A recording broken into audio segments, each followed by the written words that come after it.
La domadora de miedos, escrito por Guadalupe Alemán Lascurain.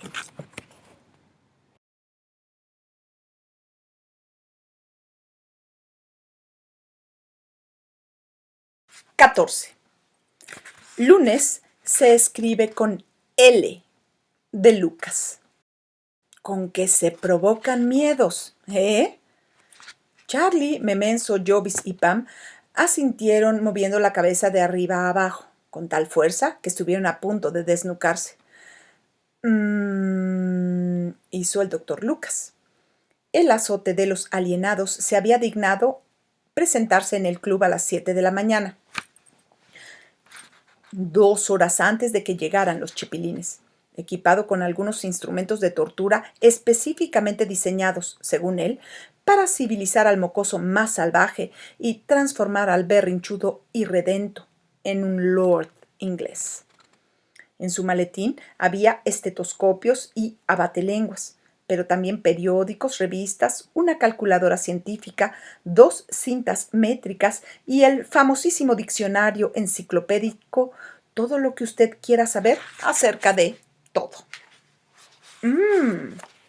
Volvió a hacer el doctor Lucas. Luego guardó silencio durante más de 5 minutos, los cuales ocupó para decidir si aquel lunes pediría sopa de lentejas o arroz con plátano macho en su fonda favorita. Le gustaba quedarse callado y pensativo, porque los silencios larguísimos eran muy útiles para intimidar a los clientes.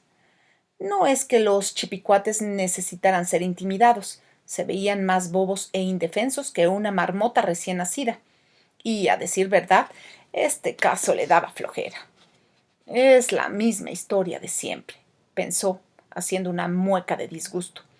Padres debiluchos dejan a sus escuincles violentos en manos de pubertos asustadizos que, por supuesto, tampoco saben manejarlos. En mis tiempos las cosas eran distintas. Los tiempos que añoraba el doctor Lucas nunca habían existido, pero él se los imaginaba de la siguiente forma.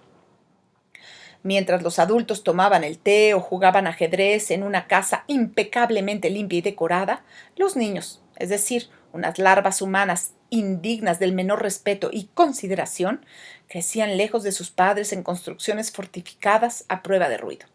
Si algún mocoso osaba llamar la atención e interrumpir las apacibles costumbres de los seres humanos plenamente desarrollados, recibían 3 buenas nalgadas que tenían la virtud de resolver cualquier conflicto.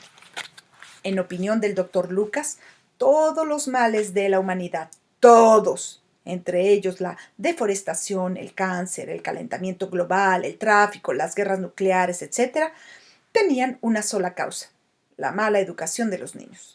Por lo tanto, era necesario meter en cintura a los escuincles desde la más tierna edad, o mejor aún, abolir la niñez. Si se hubiera dado el lujo de soñar, cosa que no hacía, habría soñado con inventar una medicina potentísima, capaz de curar a los bebés para transformarlos, de la noche a la mañana, en seres razonables, productivos y útiles a la sociedad, es decir, en adultos. Pero el doctor Lucas, además de odiar a los niños, aborrecía todas las características que, según él, se derivaban de la infancia: el exceso de imaginación, la rebeldía, el desorden, la falta de lógica y la espontaneidad. Más que elegir una carrera, se había impuesto la misión de aniquilar en los niños de todos esos brotes de irracionalidad que algunos imbéciles consideraban adorables. Imbéciles como esos 4, que lo habían hecho venir a esa inmunda mansión color de rosa para que él les salvara el pellejo delante de su jefa. Bueno, dijo al fin, mesándose la barba, ¿qué clase de miedos dicen que se provocan? Pesadillas, contestó yo visiblemente alterada. Se metieron a la textura de la comida. Luego vimos la eternidad desde lejos. Y también las máscaras de sus papás. Yo estaba ahí. Por eso puedo decir que lo que imaginaron es lo de menos, dijo Pam, interrumpiendo a su colega, quien insistía en hacer el ridículo delante de semejante eminencia. Se pusieron como loquitos ahí dentro. No sabemos exactamente qué pasó, pero... ¿Cómo que no saben? gruñó el doctor. Ella fue testigo, ¿no? Sí, yo lo vi todo, exclamó Jovis casi llorando de alegría. Pero está un poco nerviosa, comenzó a explicar Charlie preocupadísimo. Lleva tomando calmantes todo el fin de semana y de por sí creemos que... ¡Pamplinas! Gritó el doctor Lucas. Déjenme solo con ella. 15. La terapia. A las 9 en punto, hora en la cual llegaban los niños al club de los chipilines, Pam y Charlie ya estaban en la puerta sonriendo como de costumbre. Eso sí, en cuanto vieron a Mila y a Tito, sus sonrisas desaparecieron. Mila pensó que no la dejarían entrar, y los ojos le brillaron de esperanza. Durante todo el fin de semana había intentado explicarles a sus papás que ella ya no iba a ser bienvenida en el recinto de la felicidad, pero sus explicaciones habían caído en saco roto. No seas cuentera, le había dicho la señora Cross. Si los chipicuates hubieran tenido algún problema contigo, ya nos lo habrían dicho. ¿Resultado? El lunes la depositaron frente a la mansión Rosa, no sin antes haberle recomendado que se portara bien. Por desgracia, Pam y Charlie no se habían apostado en la puerta para impedirles la entrada a los 10 rebeldes, sino para conducirlos lo más rápidamente posible hasta el cuarto feliz, en donde el doctor Lucas los esperaba. No deben contaminar a los demás escuincles, había dicho el psicólogo. Intercéptenlos de inmediato y mándenmelos directamente para acá. El caso es que, para las 9:15, Tito, Verónica, los gemelos, Iker, Andrés, Fátima, Felipe, Diego y Mila ya estaban sentaditos en unas bancas perfectamente alineadas dentro del gimnasio. ¿Alguien sabe qué va a pasar aquí?, preguntó Diego, mirándose las uñas. No, dijo Iker, pero si se tardan más, me aviento otro eterfinifrete. Todos se atacaron de risa. Estaban de lo más tranquilos, pues esto del tratamiento especial comenzaba a parecer bastante divertido. Además, ¿qué podía ser peor que los chipicuates? La respuesta se encarnó en un siniestro bigotudo, a quien le bastó poner un pie dentro de la habitación para provocar la siguiente reacción en la pobre de Verónica. ¡No puede ser! ¡No, no, no, no! ¡Por favor! E inmediatamente Vero comenzó a explicarles a los demás. Tengan mucho cuidado. Ese tipo es un asco. Una vez fui a su consultorio y me trató pésimo. Cuando le dije a mis papás que no quería regresar, ellos me hicieron comerme un ostión crudo para demostrarles que estaba curada. Y preferí comérmelo a verle la cara de nuevo. No me acuerdo de ti, replicó secamente el doctor Lucas. Todas mis pacientes suelen ser como tú, manipuladoras y caprichosas. No me extraña que estés aquí, entre todos estos asesinos. ¿Asesinos?, estalló Mila furiosa. No somos asesinos. Admito que estuvo mal amarrar a Jovis, pero no es para tanto. No es para tanto, no es para tanto, se burló el doctor Lucas, remedando la voz de una niña quejumbrosa que, por supuesto, Mila no había usado. ¡Claro que es para tanto! ¿Saben por qué digo que son asesinos? Porque usted está loco, propuso Diego, siempre tan amable. El doctor esperó a que terminaran las carcajadas para retumbar en su voz más amenazadora. Ustedes son asesinos porque están matando el orden. La frase era de tal solemnidad que los niños tardaron algunos segundos en replicar. Eso es una tontería, exclamó Mila indignada. Nadie puede matar el orden, repuso Diego. Pero los más chiquitos, en especial Fátima y los gemelos, sintieron un hueco en el estómago. Quizás era cierto, y habían hecho algo muy, muy malo. El doctor parecía saber muchas cosas, y ellos apenas estaban en cuarto de primaria. Pongan atención, comenzó el doctor Lucas, paseándose frente a los niños como si les estuviera dando clases. El mundo es un lugar lleno de armonía. Los planetas giran alrededor del Sol, trazando bellísimas órbitas elípticas. En cada copo de nieve, en cada cristal de roca, hay operaciones matemáticas de gran complejidad. La cadena del ADN presente en sus propios cuerpos es de una perfección absoluta. ¿Entienden lo que quiero decirles con todo esto? Los niños se encogieron de hombros. No sabían ni les importaba. ¡Que el universo tiene un orden!, rugió el doctor, golpeando con un puño sobre la mesa para hacer brincar a los chamacos. Que todo funciona de acuerdo con ese orden y, por lo tanto, no existe algo que no pueda pesarse ni medirse. ¿Entienden eso? ¿O van a seguir usando el pretexto de que son niños para fingir demencia? Pero los sentimientos no pueden pesarse ni medirse, se aventuró a decir Felipe, a riesgo de sonar como Jovis. ¡Pamplinas!, gritó el psicólogo.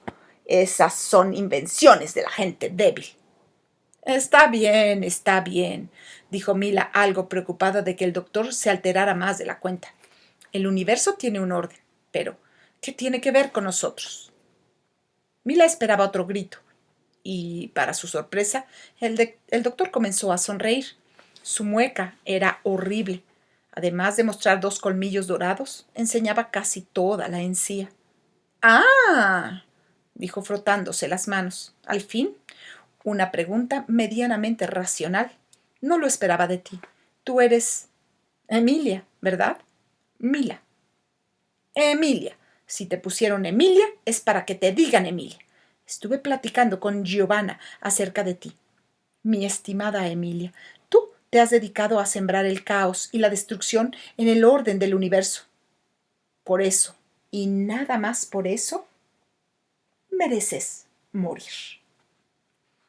El doctor se acercó a Mila con los brazos extendidos y la firme intención de estrangularla.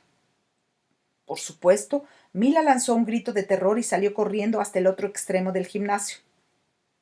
Los demás niños se quedaron congelados en su sitio, incapaces de creer lo que estaban presenciando. Súbitamente, el bigotudo comenzó a reírse con todas sus fuerzas, y no paró de hacerlo hasta que la cara se le puso roja y congestionada como un jitomate. ¿Te gusta el miedo?, ladró entonces, mirando a Mila con profundo desprecio. Pues eso es tener miedo. Lo demás son fantasías idiotas y dañinas. Después prosiguió ferozmente, clavando la mirada en los otros niños. Lo que estuvieron imaginando el viernes en este mismo salón no existe. El tiempo y el espacio no se alargan a voluntad.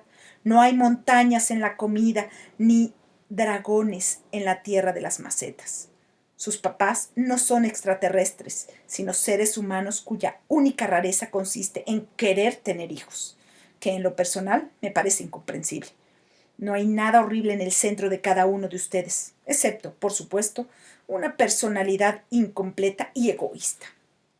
Pero esa se modifica con el tiempo. En este universo ordenado no debería existir nada que temer. Repito, no debería existir nada que temer. Ah, sí, pensó Mila. ¿Y por qué sus palabras suenan terroríficas en vez de tranquilizadoras? Si acaso hay razones para tener miedo, siguió el doctor, es por culpa de gente como ustedes, empeñada en torcer la lógica y transformar las cosas en lo que no son. Solo usamos nuestra imaginación, se atrevió a responder Verónica tímidamente. ¡Y ese es su crimen!, gritó el doctor Lucas con furia.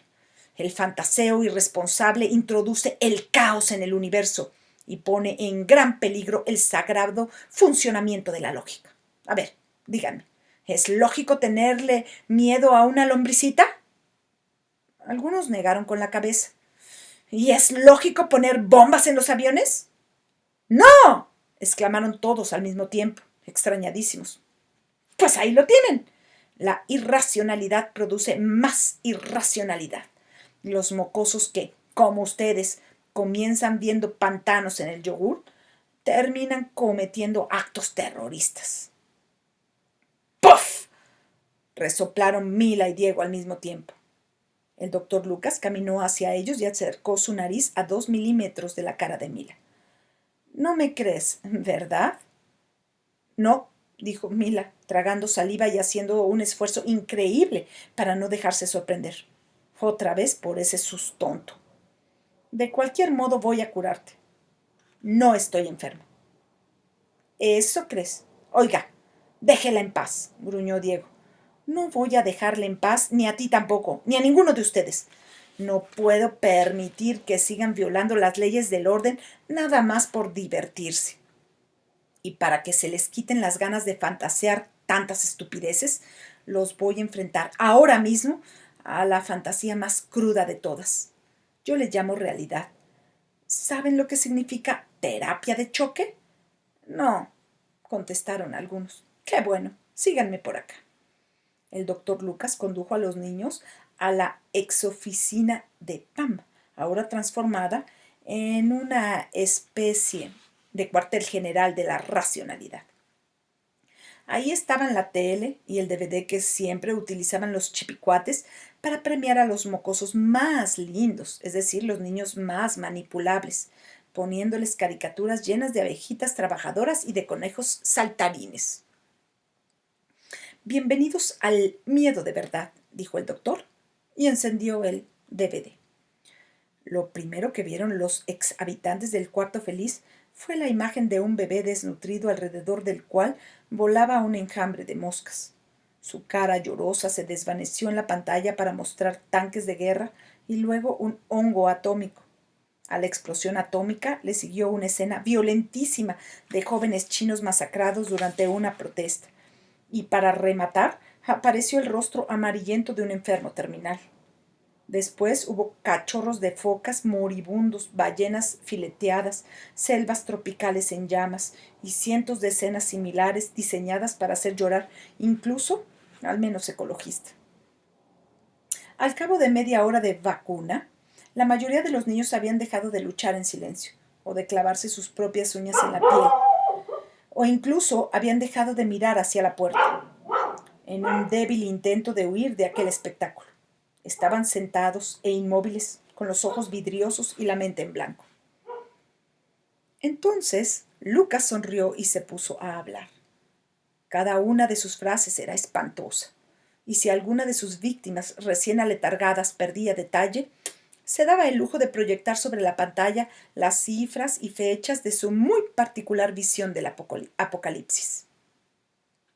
He aquí buenas razones para ponerles la carne de gallina, comenzó.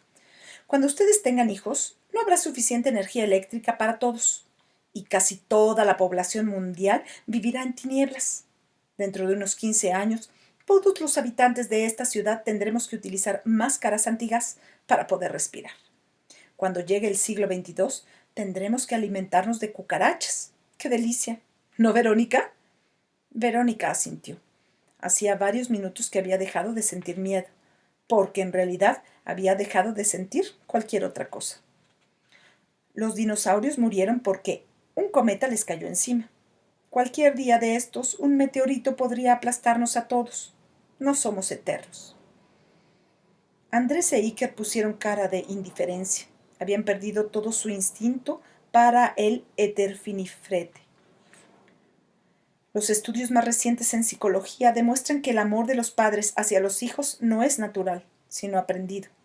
Si hubieran nacido en otra cultura, sus papás se los habrían comido, como hacen ciertos peces con sus hijitos. La información no les hizo la menor mella a Fátima, a Tito o a los gemelos. Estaban condenados a no sentir miedo, nunca más. En cuanto a Diego y a Felipe, ellos habían vuelto al mismo estado de aburrimiento permanente en el que habían vivido antes del cuarto feliz. Y lo que es peor, no tenían intenciones de abandonarlo otra vez. Divertirse era doloroso. Solo Mila resistía, porque se daba cuenta de lo que el doctor estaba haciendo.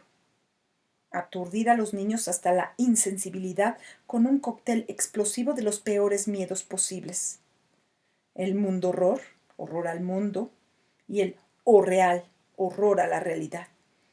Ella había visto estos miedos muy de cerca alguna vez, pero había decidido no volver a convocarlos nunca más. Se había dado cuenta, desde muy chiquita, de que era imposible vivir sin una buena dosis de esperanza capaz de contrarrestar los titulares de los periódicos y las voces lúgubres del noticiero de las 6. También se había dado cuenta de que algún día, más temprano que tarde, iba a ser obligada a embarrarse las narices en las espinosas verdades del doctor Lucas. Lo que no había entendido antes, pero le había quedado clarísimo justo en ese momento, mientras escuchaba las pruebas irrefutables de que la especie humana estaba protagonizando un suicidio lentísimo, fue que había estado preparándose para eso todos estos años. Ella se había vuelto experta en el terrotro, en el eterfinifrete, la fobiótica, el famiedo, el yorror y hasta en los sustontos, con el único fin de sobrevivir a los miedos de verdad, a los monstruos del doctor Lucas. El corazón de Mila comenzó a latir más rápido.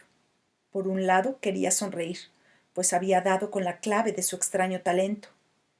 Mas aquella clave no era precisamente tranquilizadora. Alguna vez le había dicho a Tito que le gustaba provocarse miedos para no sentir miedo. Y ahora podía añadir, para no sentir el miedo adulto, el miedo a crecer y a ocupar su lugar en un planeta lleno de motivos muy reales para temblar. Sin embargo, ya no podía seguir huyéndole a ese miedo. Allí estaba, delante de ella, encarnado en un loquero cínico y en una auténtica película de terror. Nada que ver con las cinecedades. Allí estaban también sus compañeros, más verdes y desguanzados que una verdolaga sobrecocida, a punto de perder para siempre la capacidad de dejarse asombrar por un mundo que nunca, nunca más iba a parecerles interesante. Tengo que hacer algo pronto, pensó Mila. ¿Pero qué? ¿Y cómo? Busca en tu interior. Muéstrale a ese loquero de lo que eres capaz. Haz algo, piensa. ¡Rayos! Entonces cerró los ojos durante un segundo e intentó que las palabras de Lucas rebotaran contra la superficie de sus oídos. No quería escuchar, no debía escuchar, si quería salvarse y salvar a los otros. Pero cuando se asomó dentro de su cabeza e intentó armar un plan, fue asaltada por una imagen que ahuyentó de golpe todos sus pensamientos. Ahí estaba su verdadera y única fobia, la Emilia adulta, de brazos cruzados y con un cigarro apestoso colgando de una orilla de su boca. Así como una tormenta arrastra los restos del naufragio hacia la playa, la exposición del doctor Lucas había arrastrado lo peor de Mila hasta la superficie de su mente. ¿Qué haces aquí? Preguntó Mila, sintiendo de pronto muchísimo frío. Esperándote, contestó la otra. Por lo visto, has llegado aquí un poco antes de lo planeado. Supongo que debo agradecérselo a tu terapeuta. Mila miró a su alrededor. No había nadie que pudiera ayudarla. Felipe estaba hipnotizado frente a la pantalla, sacudido de vez en cuando por pequeños estremecimientos. La última vez que nos vimos no pudiste soportarlo, dijo la otra. En el fondo, eres una cobarde. Me consta. Yo estoy en ese fondo. Sé de lo que hablo. A Mila se le llenaron los ojos de lágrimas y estuvo a punto de darle la razón a su enemiga. Quizás se la hubiera dado, y su historia habría terminado en ese renglón, de no haber sido porque la otra cometió un error fatal. Se burló de Mila. Mariquita sin calzones, se los quita y se los pone, dijo, y luego cantó. Milanesa pa' ti, milanesa pa' mí, milanesa, ya te hiciste pipí. La ridícula cancioncita en boca de la Emilia adulta tuvo la virtud de sacar a Mila de sus casillas y, por lo tanto, de su letargo. Esa rabia que iba inundándola por dentro era como un río potentísimo, capaz de arrasar con todos y cada uno de los obstáculos lodosos que la vieja Emilia había ido colocando en el futuro de Mila. ¡Nadie! ¡Pero nadie se burla de mi nombre!, rugió Mila, encarando a su enemiga. Estaba tan enojada que lo hizo en voz alta. Nadie se burló de tu nombre, susurró Andrés, convencido de que su compañera ya estaba alucinando. Pero Mila no lo escuchó. Se encontraba demasiado ocupada gritándole a Emilia. Estoy harta de ti. Si alguna vez llego a ser tú, cosa que dudo, te aseguro que atravesaré esa etapa en menos de 5 minutos para dejarte atrás y no volver a pensar en ti nunca más. Porque ¿sabes qué? Yo no soy una cobarde. Las últimas 5 palabras de Mila vibraron como la alarma del despertador en los oídos y las mentes de los otros niños. ¡Bien dicho, Mila! Exclamó Vero, entusiasmada. Por supuesto, pensaba que Mila había estado dirigiéndose al doctor Lucas. ¡Así se habla! Gritaron Andrés e Iker, frotándose los ojos para borrarse el mal sueño. Yo tampoco soy un cobarde, dijo Diego, parándose de un brinco sobre la banca y mirando fijamente al bigotudo. Ni yo, afirmó Felipe, y él, quien jamás había tomado una decisión en su vida, se sorprendió a sí mismo jalando el cordón del proyector para desconectarlo. Cuando Mila salió de su cabeza después de haber aniquilado el horror para siempre, porque créanme, vale la pena aniquilar ese miedo, vio a sus amigos de pie ante un psicólogo panzón, quien intentaba sin mucho éxito mantener la calma. Muchachos, seamos razonables, comenzó el doctor Lucas. ¿Razonables como usted? Preguntó Verónica furiosa. ¿Ser razonable significa que solo debemos ver el lado oscuro y desagradable de la vida? No, gracias. Yo no tengo la culpa de que ustedes no quieran ser realistas. Y nosotros no tenemos la culpa de que usted sea un amargado, replicó Diego. Tampoco tenemos la culpa de que haya guerras, enfermedades y terroristas, añadió Mila. Usted es un mentiroso. Niños, hago todo esto por su bien, dijo el doctor entre dientes. Algún día tendrán que enfrentarse a los verdaderos horrores del mundo. Solo estoy preparándolos. Esta respuesta logró desconcertar a los más pequeños, y solo Mila, quien acababa de derrotar a la mismísima voz de la desesperanza, fue capaz de contestar. Cuando nos toque enfrentar los verdaderos horrores del mundo, como si hasta ahora hubiéramos vivido en una casita de muñecas, hágame el maldito favor, entonces sabremos qué hacer. Le apuesto que hasta solucionamos algunos. Y mientras eso sucede, tenemos derecho a ver tormentas en vasos de agua y a usar nuestros miedos como se nos dé la gana. Al final de este discurso tan inspirado, los niños estallaron en hurras y aplausos, que acabaron por romper el hechizo del pesimismo y la poquísima paciencia que les tenía el doctor a los pacientes. ¡No puedo creerlo!, gritó, morado de coraje y echando literalmente espuma por la boca. Yo solo intento enseñarles a comportarse como seres racionales, y así es como me pagan. Propongo que lo aventemos por la ventana, gritó el salvaje de Diego. Sí, sí, corearon los otros 9, contagiados por la emoción del momento. No se atrevan a ponerme un dedo encima, rugió el doctor, caminando lentamente hacia la puerta. Ya verán lo que les espera, ya verán cuando regrese doña Paloma. En ese preciso momento se abrió la puerta de la oficina y la sombra de un barril con patas se apareció bajo el marco. Cuando regrese yo, ¿qué?, preguntó doña Paloma poniendo los brazos en jarras. 16. La paloma de la paz. En cuanto el doctor Lucas reconoció a doña Paloma, corrió hacia ella como si hubiera visto a Miss Universo en bikini. ¡Doña Paloma!, gritó aliviadísimo. ¿Qué hace usted aquí? Pues nada, la madre de un niño me ha llamado a España para decirme que estaban pasando cosas raras y estoy de vuelta, contestó la directora del club, furiosa por verse obligada a interrumpir sus vacaciones. ¿Se puede saber por qué estáis todos encerrados en esta oficina y por qué mis ineptos asistentes parecen ratitas asustadas? Todo tiene una explicación lógica, señora, comenzó el psicólogo. Prometo dársela a conocer en detalle, Pero antes, controle a ese mocoso. Quería aventarme por la ventana. Ese mocoso era, por supuesto, Diego. ¡Tú!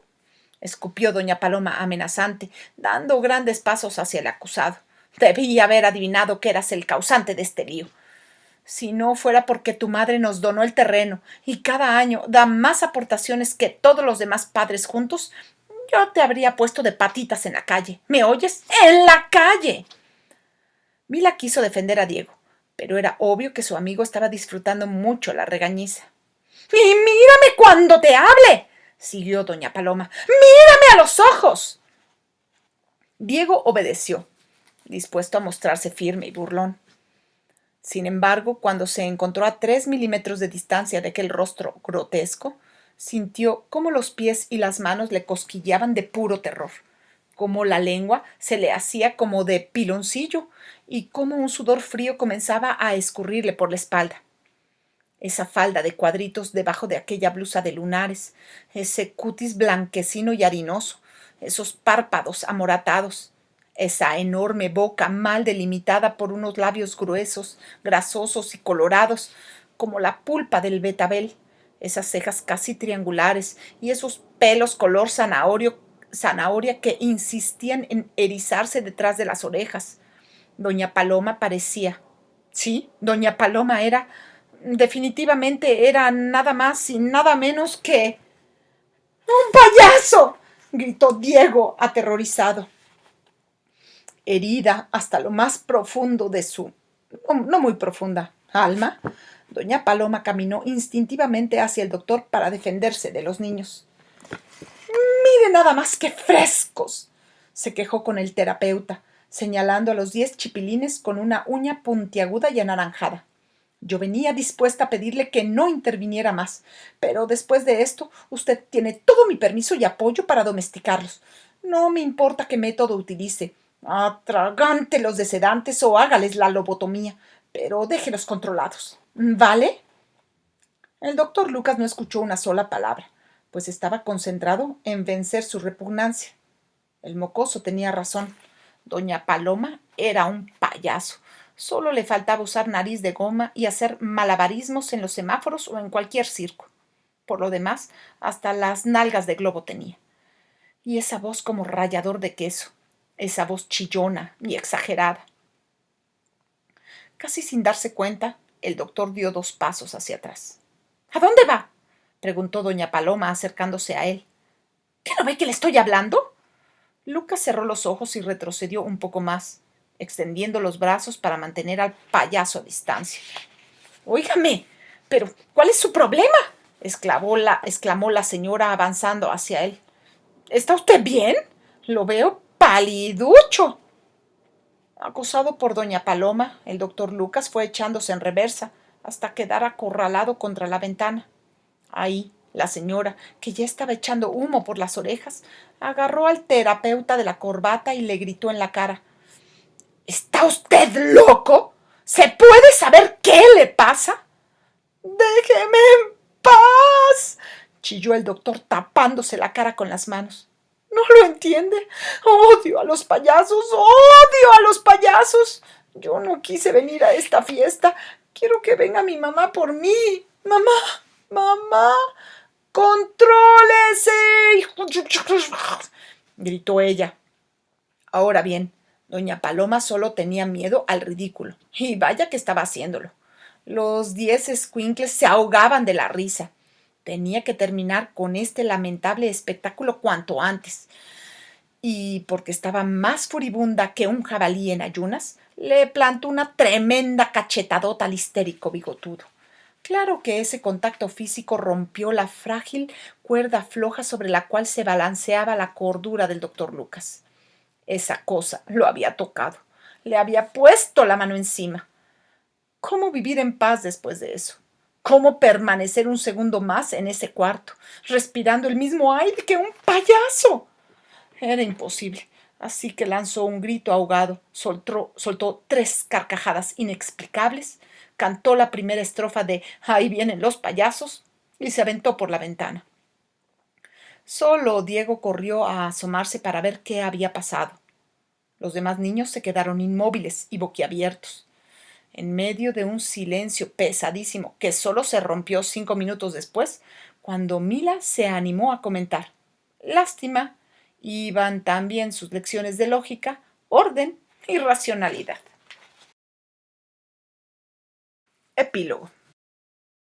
Aquella misma noche, cuando Mila llegó a su casa, descubrió a sus papás de lo más consternados. Mila, tenemos una mala noticia, dijo el señor Gross.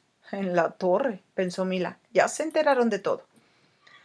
Recibimos una llamada telefónica de doña Paloma, dijo la señora Gross. Por causas de fuerza mayor, el club de los chipilines tendrá que cerrar a partir de mañana. Lo sentimos mucho, hija, añadió preocupado Genaro Gross, quien de veras lo sentía. Veíamos que últimamente ibas con mucha ilusión. No se preocupen, contestó Mila, haciendo esfuerzos heroicos por no brincar de gusto. Prometo que sobreviviré. Y por supuesto, el resto del verano se la pasó de maravilla, jugando en calles y parques con sus nuevos amigos. Felipe les sugirió que fundaran un club del miedo, y aunque Mila prefirió no hacerlo, se había dado cuenta de que no todos los miedos son para todas las personas, sí se animó a seguir explorando terrores con los niños que había conocido en el club de los chipilines. Para fines de agosto habían descubierto varios nuevos: el cobarbi o miedo a las muñecas, el perror o miedo a las mascotas y, por supuesto, el lucasco, también conocido como miedo a los doctores. Les dará gusto saber que cuando Mila volvió a pasear por sus laberintos interiores, no encontró ni rastro del horror. También puedo informarles que muchos años después, aun cuando se casó con un individuo que no aparece en este cuento y tuvo hijos, quienes a su vez tuvieron hijos, siguió llamándose Mila y provocándose miedos por el puro gusto de hacerlo. No puede decirse que vivió feliz para siempre, porque eso de vivir feliz para siempre tiene que ser aburridísimo. Y créanme, Mila jamás se aburrió. Glosario de miedos. Bufonervio. Miedo a los payasos. Cinecedad.